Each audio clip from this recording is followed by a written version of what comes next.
Today I will continue with the tutorial. So we have covered actually cash flows right in the previous class. So today I will continue with a tutorial right on the preparation of the cash flow statement, especially on the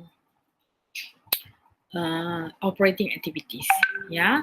So I have an example here whereby the data below are taken from the financial statement of Rutherford Corporation. Right. This is for 2015. From the income statement for 2015, we have net income of 840,000. We have depreciation expense of 170,000, amortization of patent 30,000, and gain on sale of equipment 110,000. We are also given information related to the balance sheet item. We have accounts receivable. So we have 2 years here. We have 2015 and 2014. And remember that for the purpose of indirect method, we need both information to see the changes. All right, whether there's an increase or decrease of the respective accounts. So we have account receivable in 2015, 710,000 increased from 680 in 14. Inventory 840,000 increased from 800,000 in 2014. Prepaid expenses 30,000, a decrease from 35,000 in 2014. Accounts payable 660,000, an increase from 630 in 2014. And we have accrued expense payable 430,000, a decrease from 440,000 in 2014. Right, you're required to complete the partial statement of cash flows for the year ended 31st December 2015, showing the computation of net cash flows from the operating activities by the indirect method. Right. So as a recap, so when we are preparing for the operating activities using indirect method, you have to take note of the net income. Right. You start from the net income and you add back non-cash expenses. So in this example, the non-cash expenses are the depreciation expense and the amortization of patent. All right, the difference between depreciation is for the depreciation for plant asset, amortization is for intangible asset. Yeah, both are non-cash item. And we also have gain on sale of the equipment. So whenever a gain means that you are going to minus that, right? So for indirect method, net income plus non-cash expenses minus any gain on the disposal. In this case, gain on the sale of the equipment. So we take that first information. So we plug in that information into our answer. So we have net income of 840,000, depreciation expense, amortization, and gain on sale. So all this information is actually given to you. It's just that you have to decide whether you want to add back or you want to minus. All right. For example, you know that you're going to add your depreciation, right, and the amortization plus, but for the gain you minus. Okay. So that would be the treatment, right, for this first item. For the second part, where I talk about the current asset and current liability, remember that we have current asset and current liability. You have to look at the changes, all right, if there is an increase or decrease in terms of your current asset and current liability. So if there is an increase in your current asset, you're going to minus, but if there is a decrease, you're going to add back, right? But current liability increase, you add back, but if there is a decrease, you're going to minus. Right. So let's see for the changes here. Right. So it was given that, let me rewrite this. For example, Command C, right, just rewrite here.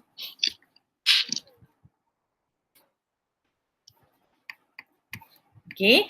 So from the information given here, I just rewrite it here. All right. So we have account receivable. 2015, you have 710. Right, and the one those in green is your current asset. So all this is your current asset. Okay, so we put it as a current asset. So, but these two are your current liabilities. Right, so this one is your current liability. So let's look at the current asset. So you have account receivable, inventory, and prepaid expenses, a given amount here. Then you see that 2015 and 2014. So there's an increase of 30,000, right? So an increase of 30,000. Inventory also an increase of 40,000 from 14 to 2015. So that's how you see it. So it means that from 2014 now 2015, whether it's an increase or decrease. And for prepaid expenses, which is also a current asset, there's a decrease. 2014 had 35,000, but in 2015 reduced to 30,000. So that the decrease of 5,000. But for your accounts payable, all right, similarly, look at the changes first. All right, for accounts payable, there's an increase of 30,000. And for current liability, accrued is a, what is this?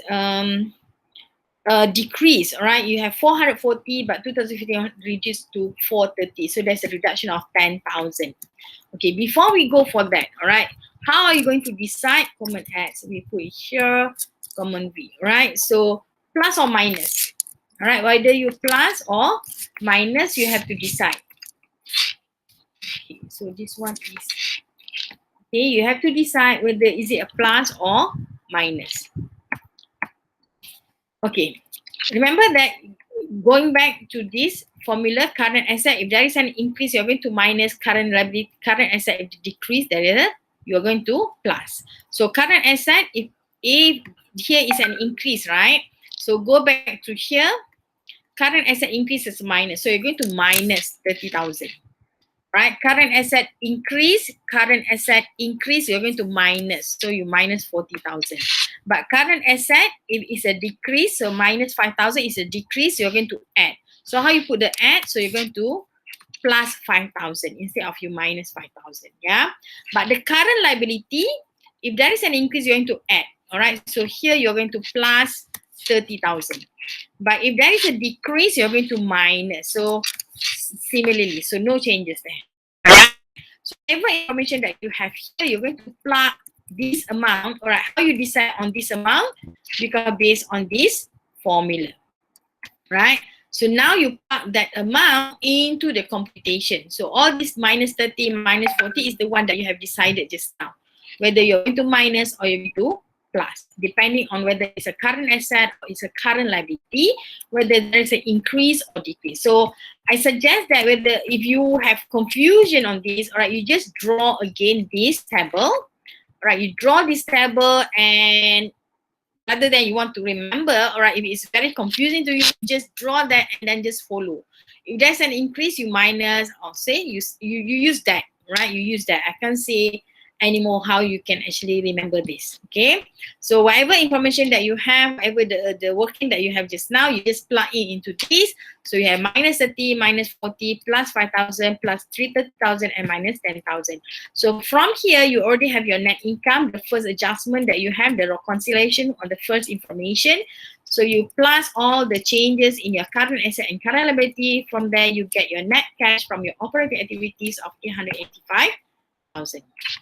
Right, so that is the tutorial for your cash flow using indirect method for your operating activities.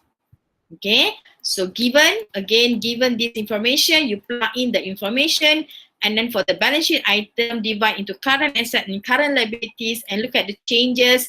How does the changes, all right, will have an adjustment. So you decide on the adjustment based on the formula that I have shown you, right? I hope that you can do another example on this topic. Okay, so with that, I thank you, and Assalamualaikum warahmatullahi wabarakatuh.